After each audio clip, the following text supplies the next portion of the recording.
all of our permanent livestock usually get a black history or black culture, like pop culture name. This is Gloria Bell, and that's Zora, and then that's Pearl Cleage back there. She's got the black spots, the little pearl spots on her face. Mm-hmm.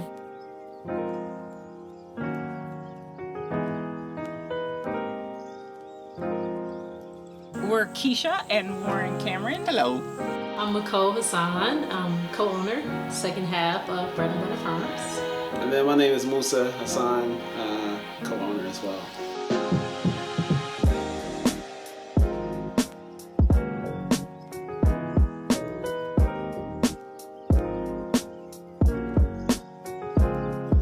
They're a livestock conservancy breed. They're an endangered breed, so by raising and supporting them, I'm also helping to make sure that this line of sheep stays viable and active and continues to grow.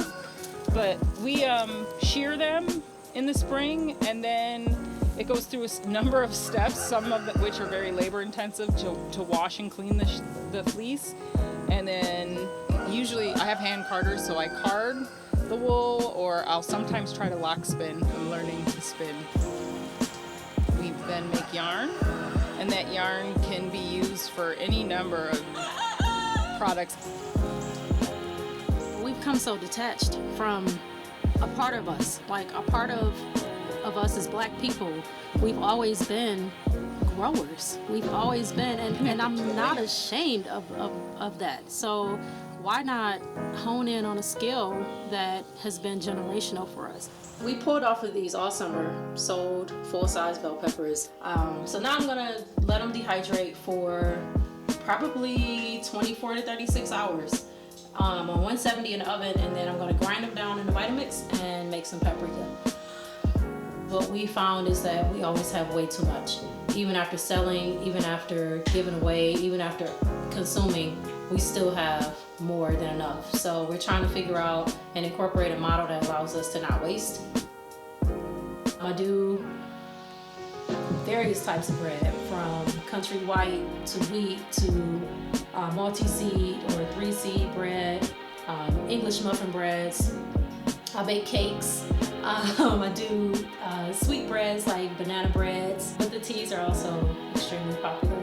I think people are starting to become a little more health conscious, so when it comes to the teas and the tinctures, those are also piquing a lot of people's interest, and especially when they know, hey, we've grown whatever herb and we've dried it and we've prepared it, so every part of it came from us. How do you grow within your yard, or how do you produce food and fruit and herbs and fiber and all of those things? Because those are the things that we need to sustain ourselves, and we just need more people to have the vision to support small farming and not just look at industrial ag as because we already know that that's not sustainable, it's not healthy.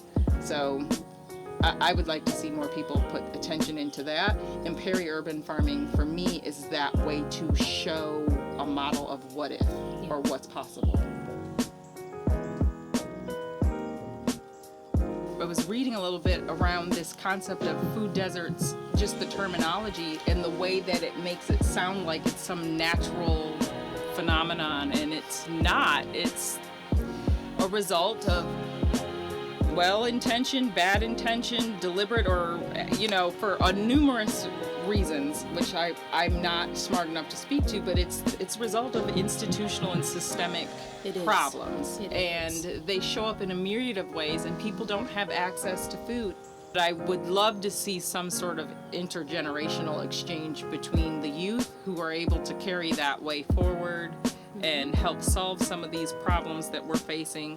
I tell my kids this every single time, all four of them. You don't have to love it, like it, or do it, but you will know how to do it. So if you are ever in a position where you have to do it, you don't have to struggle and say, oh my gosh, like, what do I do? No, you will know about the soil food web. You will know about how to make stuff come up if anything goes on. We all want change in a society, we all want change within a community, but that change actually happens in the household. And way it happens is you create a culture.